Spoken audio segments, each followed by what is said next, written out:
अस्सलामुअलैकुम guys, I hope you are doing well. So मैं करवाने वाला हूँ अब कंप्लीट कोर्स वर्डप्रेस का। ठीक है, फॉर बिगनर्स। तो मैं करवाने वाला हूँ फुल कोर्स। हर चीज़ बताऊँगा इसके अंदर वर्डप्रेस की, क्या होता है क्या नहीं होता है, इसमें प्लगइन्स कैसे आते हैं, थीम्स कैसे आते हैं, ये वो हर चीज़। तो मैं टाइम नहीं ज़ाया करूँगा आपका। ठीक है, बाकी चैनल को पहले सब्सक्राइब कर देना, वीडियो को लाइक कर देना। फिर बहुत इन्फॉर्मेटिव वीडियोज़ आया करेंगी यहाँ पे इंशाल्लाह। ठीक है, बाकी कोई भी सवाल हो आपका कमेंट्स में आप पूछ सकते हैं। तो शुरू करते हैं जी। ये देखें, ये आया हमारे पास मेन इंटरफेस ऑफ वर्डप्रेस। ये जब आप उस स्टिंगर पे जाएंगे, ये वो बनाएंगे तो वर्डप्रेस डाउनलोड करेंगे या लोकल भी चला सकते हैं वर्डप्रेस को। ठीक है, तो ये इंटरफेस है मेन वर्डप्रेस का। ठीक है, तो यहाँ पे आ रहा है एक डैशबोर्ड का ऑप्शन। यहाँ पे होम पे क्लिक किया तो ये होम आ रहा है। अपडेट्स पे ये बताएगा कि कौन सी चीज़ अपडेट पे आनी है, मतलब कि ये वर्डप्रेस का लेटेस्ट वर्जन है, ये प्लगइन सारे अपडेट हैं आपकी, ये थीम सारे अपडेट हैं, ये वो चीज़ें चेक करने के लिए होता है।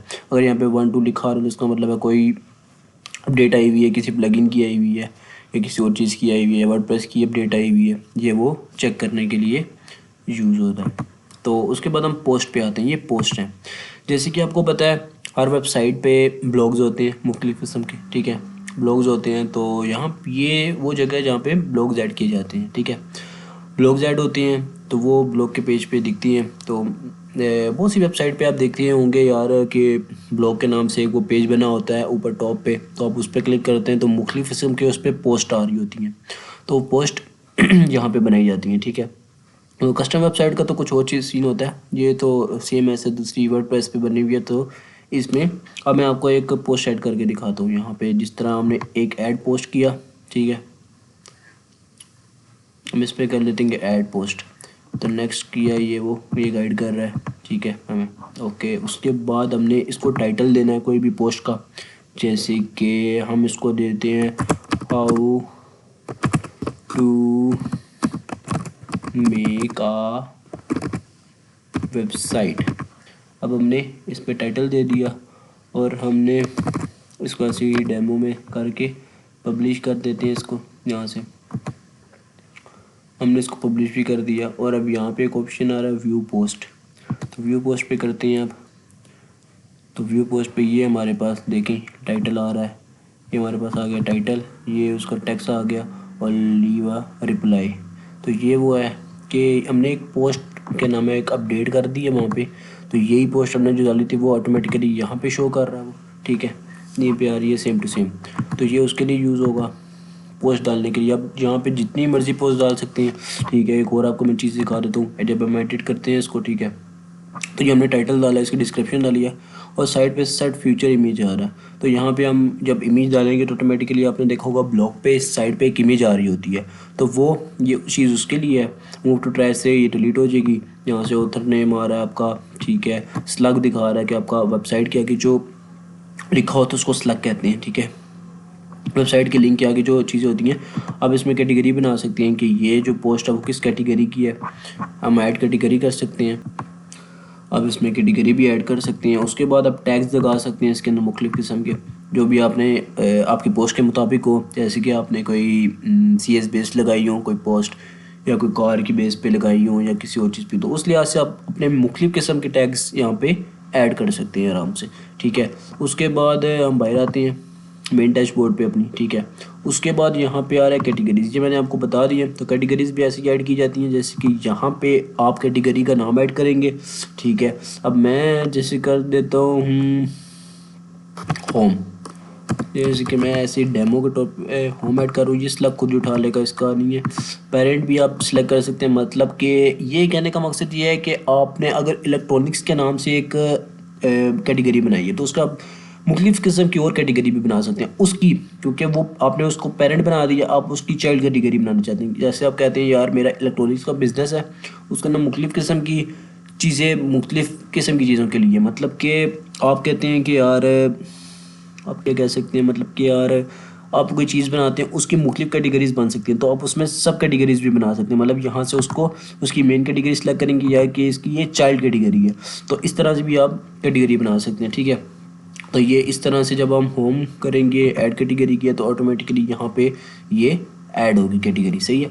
उसके बाद टैग्स आ जाते हैं। टैग्स मुख्तलिफ किस्म के होते हैं, यहाँ पे जब आप टैग्स ऐड करते रहेंगे तो ऑटोमेटिकली वो टैग ऐड होते रहेंगे साइड पे, ठीक है। और जब आप पोस्ट पे जाएंगे ना, जिस तरह अभी हम पोस्ट पे गए हैं दोबारा, अब हम इसको एडिट करते हैं तो यहाँ ऑटोमेटिकली ये शो हो रहे होंगे जो हमने चीज़ बनाई है अभी, ठीक है। तो अब नीचे जाएंगे ऑटोमेटिकली ये देखिए यहाँ पे कैटेगरी खुद ब खुद आ रही है, जो टैग्स डालते रहेंगे तो ऑटोमेटिकली वो उठाता रहेगा यहाँ से, सही है। बहुत इजी सीन है। इसके बाद मीडिया भी आते हैं। ये आता है मीडिया, जहाँ से आप कोई भी चीज़, मतलब कि आपने अगर कोई इमेज या वीडियो ऐड करनी है तो आप पूरी वेबसाइट पे जहाँ पे भी ऐड करेंगे ना तो ऑटोमेटिकली वो यहाँ पे आ जाएगी, ठीक है। तो यही मकसद है इसका। मीडिया लाइब्रेरी है एक तरह की, जिसमें आपकी गैलरी होती है मोबाइल में, इस तरह इसकी मीडिया लाइब्रेरी है, ठीक है। जो भी चीज़ आप इसमें ऐड करेंगे, मतलब कि आप वेबसाइट में, पूरी वेबसाइट में कहीं भी इमेज ऐड करती हैं या आप वीडियो ऐड कर रहे हैं, कुछ भी ऐड कर रहे हैं तो ऑटोमेटिकली यहाँ पे आएगी, सही है। उसके बाद हम पेजेस पे आ सकते हैं, और अब यहाँ से भी आप मीडिया कोई भी चीज़ ऐड कर सकते हैं, ठीक है। और ये मैक्सिमम अपलोड साइज़ इसका है 2 GB, मतलब 2 GB तक की कोई भी चीज़ आप इसमें ऐड कर सकते हैं, ठीक है। आपका जो वर्डप्रेस होगा उसमें मुख्तलिफ होगी, किसी में मुख्तलिफ भी होती है, ठीक है। तो पेजेस पे जाते हैं, या गए मेरे पेजेस, ठीक है। अब पेजेस का क्या मकसद है, एक वेबसाइट में काफ़ी किस्म के पेज होते हैं। होम का पेज होता है, कॉन्टैक्ट का पेज होता है, अबाउट का पेज होता है, ठीक है। और सर्विसेज का पेज हो सकता है। ये डिपेंड करता है आपकी नीच पे, ठीक है। मतलब कि आप किस चीज़ पे वेबसाइट बना रहे हैं। आपकी ब्लॉग वेबसाइट है तो आपको पता है मेन पेज आपका ब्लॉग का ही होगा। तो मैं आपको एक चीज़ बता देता हूँ कि यार इसमें पेज कैसे ऐड होती हैं, ठीक है। तो ऐड पेज पे गए, ऐड पेज पे जाने के बाद यहाँ पे हम इसको टाइटल दे देते हैं कि हम पहले हम बनाएंगे अपना मेन पेज, जिसको हम कहते हैं होम पेज, ठीक है जी। इसके अंदर हम डिस्क्रिप्शन नहीं डालते, पेज पे इतनी ज़रूरत नहीं होती डिस्क्रिप्शन की, ठीक है। जब आप SEO इसकी कर रहे होंगे तो थोड़ी बहुत ज़रूरत होती है इसकी, सही है। उसके बाद इसकी इमेज भी डाल सकते हैं, तो इमेज डालने की वैसे ज़रूरत है नहीं, तो हम इसको पब्लिश कर देते हैं फ़िलहाल के लिए। पब्लिश किया, ये किया, तो ये हमारे पास अभी इसका मेन पेज आ गया होम के टाइटल के नाम से, ठीक है। उसके बाद यहाँ पे हम जो भी ऐड करेंगे तो ये चीज़ आती रहेंगी। अब ये यहाँ पे प्लस का एक साइन आ रहा है, यहाँ से हम विजेट कोई भी सिलेक्ट कर सकते हैं इसके अंदर वेबसाइट पे डालने के लिए। तो हम पहले एक ट्राई कर लेते हैं आपको दिखाने के लिए। ये इमेज का विजेट मैंने ऐड कर दिया।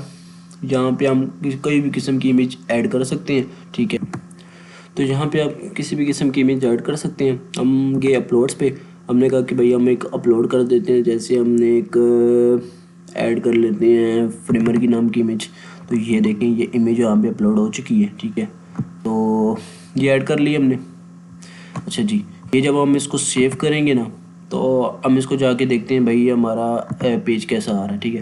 तो ये पेज पे आई, ऑटोमेटिकली ये इमेज यहाँ पे आ रही है। आप जो भी इस चीज़ पे बनाएंगे तो वो पब्लिश होती रहेगी और ऑटोमेटिकली वो चीज़ दिखती रहेगी मेन पेज पे, ठीक है। आप पहले मैंने आपको एक इमेज डाल के दिखाई है, आप वीडियो, फाइल, कुछ भी इसके अंदर ऐड कर सकते हैं। पैराग्राफ हम इधर डाल देते हैं, ये पैराग्राफ है, this is a dummy paragraph, ठीक है।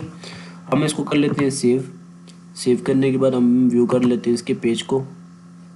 तो यहाँ पे जब आप देख रहे हैं इमेज, इसके नीचे ये देखें लिखा हुआ है रिसिप्ट इमेज पैराग्राफ। इसको आप मुख्तलिफ किस्म के स्टाइल्स भी यहाँ से दे सकते हैं, इसका कलर, इसका बैकग्राउंड कौन सा रखना है आपने, ये देखें। लिंक कर सकते हैं, इसके लिंक का कलर कैसा होगा जो इस पे लिंक होगा। फ़ॉन्ट साइज़ आप इसको दे सकते हैं यहाँ से, ठीक है। इसके बाद इसकी डायमेंशंस बता सकते हैं, आपने इसकी डायमेंशन पैडिंग देनी है। और ये चीज़ें आपको मैं पहले भी बता चुका हूँ लेकिन दोबारा से एक्सप्लेन कर सकता हूँ। तो देखें पैडिंग क्या होती है, पहले तो ये बताते हैं। देखें, पैडिंग होती है जो आप किसी चीज़ के अंदर से दे रहे हैं। जिस तरह से ये देखें, अब ये दिस इज डमी टेक्स्ट लिखा हुआ देख रही है, इसका साइड पे ये जो आ रहा है ये पैडिंग है, ठीक है। हम क्या, मैं कहता हूँ 100px कर दो इसको।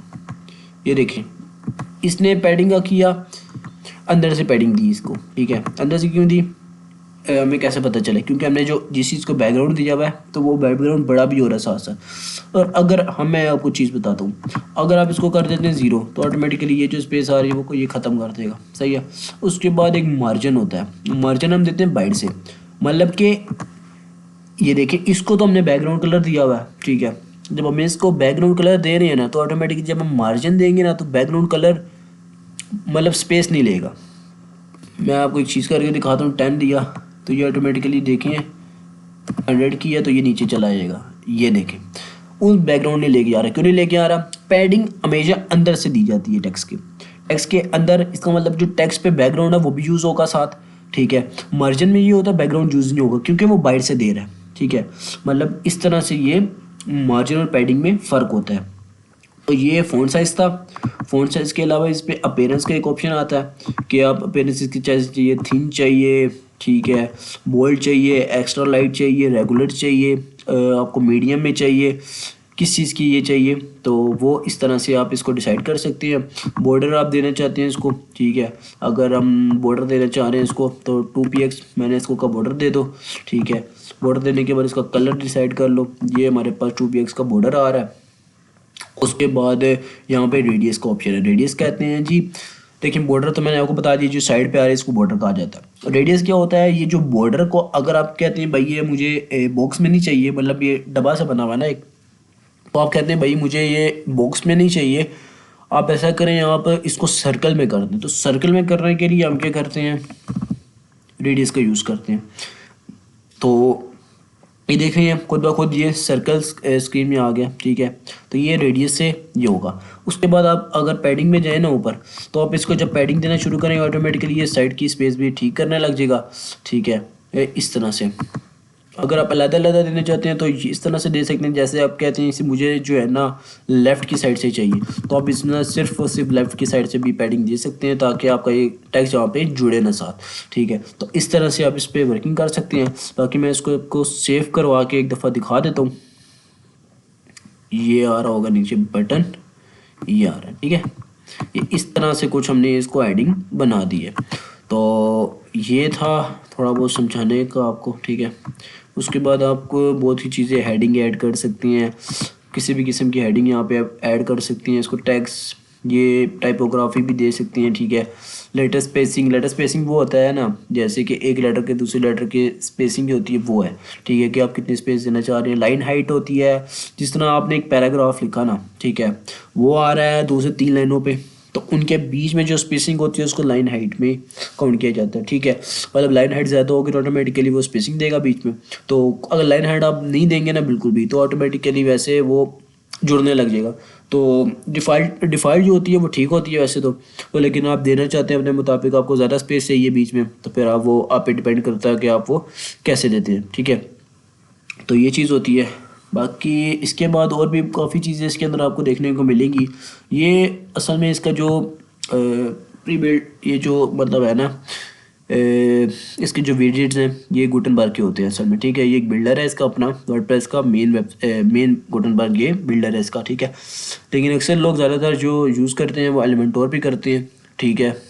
और भी काफ़ी किस्म के इसमें बिल्डर्स हैं, डीवी है, बेकरी है, ठीक है। और भी काफ़ी किस्म के बिल्डर्स इसके अंदर हैं, ठीक है।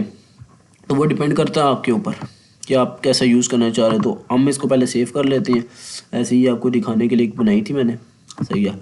उसके बाद अगर हम वापस आएँ जहाँ पे ये देख रहे हैं ये पेज बन चुका है, ये पब्लिश भी हो गया। आप यहाँ से व्यू भी कर सकते हैं, डिलीट भी कर सकते हैं। क्विक एडिट से क्या होगा, देखिए ये आपका आ रहा है पेज का नेम, ये आपका आ रहा है स्लग भी आप चेंज कर सकते हैं। डेट क्या है, ठीक है। इसका मेन पेरेंट कैसे रखना है, ऑर्डर क्या रखना है, पहले पे है दूसरे पे है, स्टेटस क्या होनी चाहिए, पब्लिश होनी चाहिए, पेंडिंग पे होना चाहिए, ड्राफ्ट होना चाहिए, इस पर कॉमेंट अलाउ कर रहे हैं कि नहीं कर रहे हैं, प्राइवेट रखना है या इस पर पासवर्ड लगाना है, या तो मतलब कि कोई इसको फैच ना कर सके, इस तरह से सिक्योरिटी लगानी है इसके ऊपर, तो वो आप इस पर कर सकते हैं, ठीक है। पब्लिश डेट यहाँ पे लिखी आ रही होती है। स्क्रीन ऑप्शंस में हमारे पास काफ़ी चीज़ें आ रही हैं यहाँ पे कि नंबर्स ऑफ एटम पर पेज, कि आप कितने पेजेस दिखाना चाहते हैं एक जगह पे, फिर मतलब कि पैगनेशन शुरू हो जाएगी आगे, ठीक है। मतलब कि आगे 1 2 3 4 जितने पेजेस पे आप इसको लाना चाहते हैं, पेजेस को जितने ज़्यादा पेजेस होंगे उस लिहाज से इसको किया जाएगा, ठीक है। कमेंट्स में ये होता है कि जो भी आपकी वेबसाइट पे कमेंट करता है ना, तो वो यहाँ पे दिखाई देगा, ठीक है। तो कमेंट्स का वो होता है सीन, नेट का इशू आ रहा है थोड़ा, तो कमेंट्स का ये होता है, ठीक है। उसके बाद जो भी आपका कमेंट करता रहेगा वो यहाँ पे आते रहेंगे, और जो अप्रूव करेंगे आप तो यहाँ से होंगे, स्पैम वाले यहाँ पे जाते रहेंगे, ट्रैश ये यहाँ पे आते रहेंगे जो आप डिलीट करेंगे, पेंडिंग पे जो आप अप्रूव नहीं करते तो वो यहाँ पे आते हैं, अप्रूव वाले यहाँ पे आएंगे, और माइन और ऑल जितने भी होते हैं वो सारे इधर दिखते हैं, ठीक है। और अब अपीयरेंस पे आना है अपने। अपीयरेंस होता है एक मेन्यू में, ठीक है। यहाँ पे आने के बाद आप थीम का एक ऑप्शन देख रहे हैं। थीम पे जब आप आएंगे ना, तो हमने यहाँ पे डाउनलोड किया हुआ है हेलो थीम, चूँकि ये वर्क करता है एलिमेंटोर के साथ। अगर आप एलिमेंटोर बिल्डर यूज़ करेंगे तो आपको ये थीम ज़रूर यूज़ करना उसके साथ, ताकि आपको कोई कॉन्फ्लिक्ट ना आए किसी चीज़ का, ठीक है। तो ये थीम हेलो एलिमेंटोर के लिए बना हुआ है, ठीक है। एलिमेंटोर के लिए साथ उसके यूज़ होता है ताकि कोई इसको कॉन्फ्लिक्ट ना आए एलिमेंटोर पे आपको यूज़ करते हुए, ठीक है। तो डिज़ाइन में डिज़ाइन फेज़ होते हैं, मैं आपको दिखा देता हूँ एक दफ़ा। इसका एडिटर होगा, इसमें स्टाइल्स, इसके पैटर्न्स आपने कैसे रखने हैं वो चीज़ें, ठीक है। उसके बाद आपके पास कस्टमाइज़ का ऑप्शन है कि आप इस थीम को एडिट करना चाह रहे हैं। इसमें काफ़ी चीज़ें होंगी, जैसे कि साइट आइडेंटिटी है, मेन्यूज़ हैं, होम पेज सेटिंग है, हेडर फुटर है, एडिशनल CSS है। साइट आइडेंटिटी में क्या होता है, आपका साइट का टाइटल है, ये जो ऊपर लिखा आ रहा है ये वो होता है, तो आप इसको चेंज भी कर सकते हैं। टैगलाइन वो होती है जो रिप्रेजेंट करती है आपकी वेबसाइट है किस चीज़ की, ठीक है, वो होता है। साइट टाइटल तो पता ही होगा आपको क्या होता है, मतलब कि आपकी साइट का जो टाइटल है मेन वो होता है। और टैगलाइन वो होती है जो रिप्रेजेंट करती है आपके बिज़नेस को, जो भी आप चीज़ कर रहे हैं वेबसाइट में। वो साइड आइकन होता है, ये जो ऊपर अगर आप कभी भी देख रहे हो ना किसी भी वेबसाइट पे, ठीक है, वो जो ऊपर बना बार होता है छोटा सा आइकन, वो साइड आइकन होता है, तो वो इसके लिए सही है। उसके बाद मेन्यूज़ पे आते हैं। यहाँ पे जब आप कोई भी मेन्यू बनाएंगे तो ऑटोमेटिकली नेविगेशन यहाँ पे शो होगी ऊपर। हेडर में आपको नेविगेशन शो होगी जो भी आप बनाएंगे, तो आप यहाँ पे उसकी लोकेशन भी मतलब कर सकते हैं कि आपने कौन सी लोकेशन है, कहाँ पे शो करवानी है, फुटर में शो करवानी है, हेडर में शो करवानी है, तो वो डिपेंड करता है आपके ऊपर, सही है। उसके बाद होम पे सेटिंग्स में आएंगे। होम पे सेटिंग्स में आने के बाद यहाँ पे आप अब देख रहे होंगे your latest post, static post. अभी इसका ताल्लुक नहीं है क्योंकि हमें पेज ही नहीं बनाया अभी तक। हेडर एंड फुटर पे देखेंगे, यहाँ पे हेडर फुटर भी बना सकते हैं। एडिशनल CSS जो भी आप इसके अंदर CSS करते हैं, जैसे कि हमें कभी कभार कोई कस्टम काम करना पड़ जाता है, ठीक है, मतलब कि कोई आप ये ऐसी कोई चीज़ जिसकी मतलब एडिटिंग जो है क्या नाम एलिमेंटोर या वर्डप्रेस पे नहीं हो रही, तो आप उसकी क्लास पकड़ के उसको स्टाइल दे लेते हैं CSS के ज़रिए, तो वो यहाँ पे होती है। बाकी CSS और HTML का कोर्स इंशाल्लाह मैं लाऊंगा आगे, तो ठीक है, वो हो जाएगा इंशाल्लाह, सही है। उसमें इंशाल्लाह आपके सब कुछ कवर हो जाएगा इस पे, ठीक है। तो ये यहाँ पे आप CSS डाल सकते हैं, एडिशनल CSS जो भी आप डालना चाहते हैं, ठीक है। उसके बाद आप बैक करेंगे ज़रा, अब मेन डैशबोर्ड पे चलते हैं।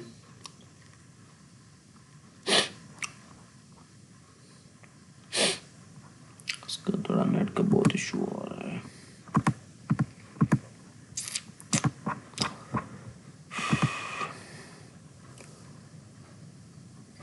अच्छा जी, उसके बाद थीम फाइल एडिटर है, ये बिगनर्स के लिए नहीं है ये चीज़, ठीक है, पहले बता।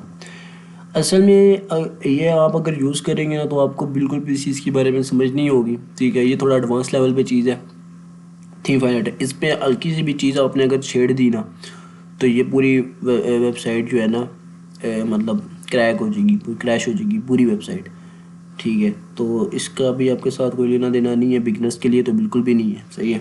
उसके बाद प्लगइन्स भी आते हैं। देखें प्लगइन्स क्या होते हैं, पहली बात तो ये है, इसमें आप मुख्तलिफ़ किस्म की फंक्शनैलिटी यूज़ करते हैं वेबसाइट्स पे। एनिमेशंस, ठीक है, मुख्तलिफ़ किस्म के मेन्यूज़, मुख्तलिफ़ किस्म के स्लाइडर्स, इमेज स्लाइडर, गैलरीज, ठीक है, वीडियोज़, लाइक बहुत सी चीज़ें होती हैं फंक्शनैलिटीज़, जैसे कि पेमेंट गेटवेज़, और भी काफ़ी चीज़ें होती हैं मुख्तलिफ़ किस्म की जो कि आप यूज़ करते हैं। तो होता ये है कि क्या नाम है, ऐड प्लगइन जब आप करेंगे, मतलब आपको कोई प्लगइन्स चाहिए, मुख्तलिफ़ किस्म के इसमें प्लगइन्स हैं, मैं आपको दिखाता हूँ। ऐड प्लगइन जब आप करते हैं ना, तो यहाँ पे आपको मुख्तलिफ़ किस्म के प्लगइन्स दिख रहे हैं जो कि आपका काम आसान करते हैं, ठीक है।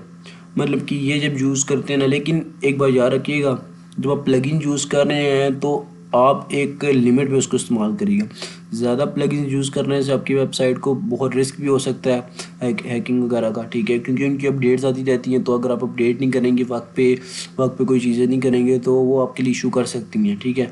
तो ये है कि एक वेबसाइट में ज़्यादा से ज़्यादा 8 से 9 प्लगइन इनफ होते हैं।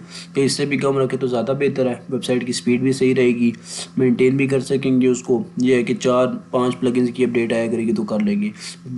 दूसरी तरफ अगर आप ज़्यादा प्लगइन यूज़ करते हैं, जैसे कि 16-17 जितने भी करते हैं, तो आपके लिए इशू कर सकते हैं, क्योंकि उनकी अपडेट आएगी तो फिर वो आप अपडेट करते करते थक जाएंगे। क्योंकि ये है कि 2 प्लगइन्स की अपडेट है तो बंदा मिनट पहले कर लेता है अपडेट। तो ये आप हाँ एक और चीज़ भी कर सकती हैं, ऑटोमेटिक अपडेट पे भी लगा सकते हैं ताकि वो खुद ब खुद अपडेट होता रहे वहाँ से। सही है, ये वाला काम भी कर सकते हैं। इसमें मुख्तलिफ़ किस्म के प्लगइन्स आ रहे हैं, ये सारे डिफरेंट पर्पज़ के लिए यूज़ होते हैं हमारे, ठीक है। अगर हम यहाँ पे एक एलिमेंटोर सर्च कर लेते हैं, जैसे कि हमें चाहिए एक एलिमेंटोर नाम का प्लगइन, तो ये आ रहा है हमारे पास एलिमेंटोर। सही है, ये हमारा मेन बिल्डर प्लगइन है। ज़्यादातर लोग इसको प्रेफर करते हैं यूज़ करने के लिए, वेबसाइट बनाने के लिए, ठीक है। क्लाइंट को भी ज़्यादातर इस चीज़ का पता है कि एलिमेंटोर पे वेबसाइट बनती है। ये इजी भी होता है उसके लिए हैंडलिंग, इसमें मुख्तलिफ़ किस्म के विजेट्स होते हैं।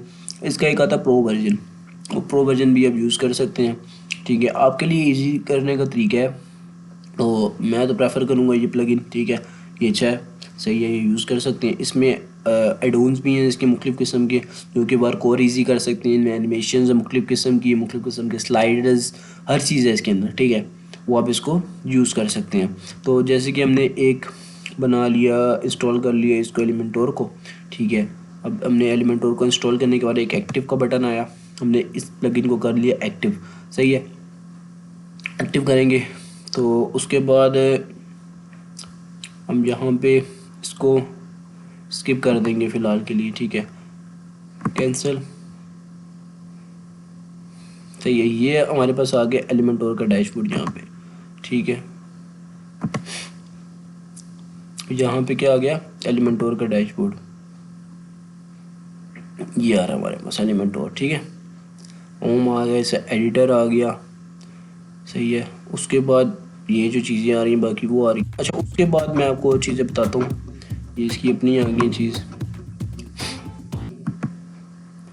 अच्छा, उसके बाद इसमें और भी काफ़ी चीज़ें होती हैं, जैसे कि प्लगइन्स पे हम गए, यूज़र्स में यही होता है, जो आपके यूज़र्स होते हैं मेन, जो एडमिनिस्ट्रेटर होती हैं या आपकी क्लाइंट्स होते हैं, उनकी प्रोफाइल्स होती हैं। यहाँ पे टूल्स में मुख्तलिफ़ किस्म की चीज़ें हो सकती हैं, एक्सपोर्ट डाटा कर सकते हैं, साइट हेल्प आपको मालूम होगी, इंपोर्ट एक्सपोर्ट पे ये होता है कि अगर आप एक साइट को दूसरी साइट में माइग्रेट कर रहे हैं, ठीक है, आप चाहते हैं कि यार मेरा ये जो सारा डाटा है मैं दूसरी वर्डप्रेस साइट पे डालना चाहता हूँ, तो आप इंपोर्ट एक्सपोर्ट से काम ले सकते हैं इस चीज़ से। सही है, सेटिंग्स में आ जाते हैं। सेटिंग्स में मुख्तलिफ़ किस्म की चीज़ें हैं, लिंक्स हैं, ईमेल एड्रेस होता है अपना, ठीक है, ये सारी चीज़ें होती हैं। उसके बाद राइटिंग में अगर आप आते हैं तो उसके बाद राइटिंग में देखेंगे post category, login name, password, इस तरह की कोई चीज़ें आती हैं इसमें, ठीक है। यहाँ पे आप देख रहे हैं home page, displace, blog post. अब ये जो चीज़ है ना वो किस लिए यूज़ हो रही है मैं आपको बताता हूँ। For each person of feed, मतलब कि आप चाहती हैं कि भाई ब्लॉग के पेज में आप फुल टेक्स्ट दिखाना चाहती हैं, ठीक है, और ये एक्सेप्ट, मतलब कि सिर्फ और सिर्फ हाफ टेक्स्ट दिखाना चाहते हैं उसको या फुल टेक्स्ट, तो ये उसके लिए सर्च इंजन विजिबिलिटी डिस्करेज करना चाहते हैं कि नहीं। अब इसका मैं मकसद आपको बताता हूँ, ठीक है। अगर आप चाहते हैं कि आपकी वेबसाइट अभी सर्च पे ना आए तो आप इसको टिक कर दें, मतलब गूगल पे कोई आपकी वेबसाइट सर्च करें तो वो सर्च पे ना आए तो आप इसको टिक कर दें। अक्सर लोग इसको टिक इसलिए करते हैं कि जब आपकी वेबसाइट बन रही हो ना तो तब करते हैं कि यार पहले मेरी वेबसाइट बन रही है, जब वो कंप्लीट हो जाएगी तो मैं एक ही दफ़ा उसको सर्च इंजन पे ले आऊँगा ताकि लोग उससे देखें। सही, पहले जब वो बन रही होती है ऑटोमेटिकली, आपको पता है उसका स्ट्रक्चर बहुत अजीब होता है, तो फिर वो ये होता है कि आप इसको सर्च इंजन पे नहीं लेकर आते। सही है, उसके बाद अच्छा, उसके बाद और भी काफ़ी चीज़ें इसके अंदर है, ठीक है। ब्लॉग पेजेस पे शो डॉट मोस्ट कितने होने चाहिए, कितनी पोस्ट शो होनी चाहिए, और यहाँ पे आप जो लेटेस्ट पोस्ट पे नहीं करना, आपने हमेशा स्टैटिक पेज पे करना है। यहाँ पे आपने सेलेक्ट करना आपका होम पेज मेन कौन सा है, इसके बाद जो भी आप ब्लॉग का पेज बनाओगे, ठीक है, ब्लॉग के नाम से वो यहाँ पे तो सेलेक्ट कर देना ताकि उस पर आपकी सारी पोस्ट दिख सकें, ठीक है, वो कर सकते हो। डिस्क्रिप्शन में अगर हम जाते हैं तो वहाँ पे आप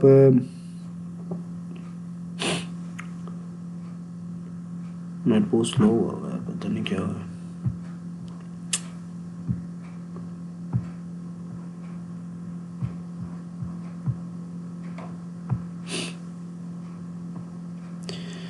अच्छा, यहाँ पे बहुत सी चीज़ें आ जाती हैं। सेटिंग्स हैं, कॉमेंट्स की सेटिंग है कि अनेबल करने की नहीं करने। पैग्नेशन है, कमेंट्स पे कि यार कितने पेजेस पे कमेंट, एक पेज पे कितने कमेंट शो होने चाहिए, ठीक है वो है।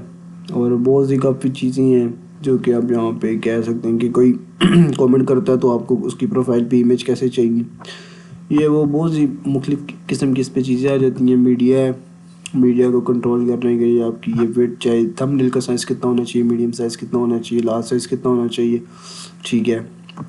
आपके परमालिंक्स हैं, परमालिंक्स बहुत इंपॉर्टेंट चीज़ है इसके अंदर अगर देखे जाए तो। हम ज़्यादातर प्रेफर करते हैं, हम जो ज़्यादातर प्रेफर करते हैं पोस्ट नेम को करते हैं, क्योंकि इसका लिंक आप देख सकते हैं अच्छा लगता है, डिसेंट है, ठीक है। अगर आप इसको करेंगे तो ये लिंक आपका इस टाइप का आ जाएगा। अगर मंथ नेम के साथ करेंगे तो इस तरह का आएगा, डे के साथ करेंगे तो इस तरह का आएगा, प्लेन में इस तरह का आएगा, जो कि आपको समझना मुश्किल है, तो हम इसको पोस्ट नेम के ज़रिए यूज़ करते हैं। बाकी कैटेगरीज हैं, टैग पोस्ट वगैरह वो चीज़ें इसके अंदर, प्राइवेसी पॉलिसी होती है आपकी तो ये सारा आपका पूरा वर्डप्रेस, ठीक है, जो कि मैंने आपको तकरीबन कवर करवा दी है 26 मिनट कुछ में, सही है। ये बाकी चीज़ें आपको मैंने अभी गुटनबर्ग में सिर्फ यूज़ करके दिखाया है, ठीक है।